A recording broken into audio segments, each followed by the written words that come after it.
တွေ့နဲ့ဆုံးဖြတ်ခဲ့ပါတယ်တယောက်တည်းနေခြင်းနဲ့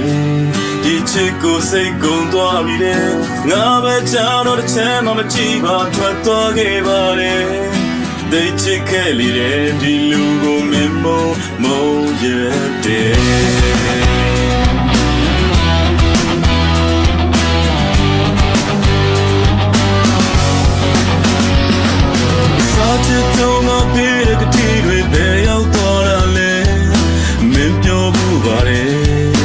တော့မခွဲဘူးလေအပေးစချေ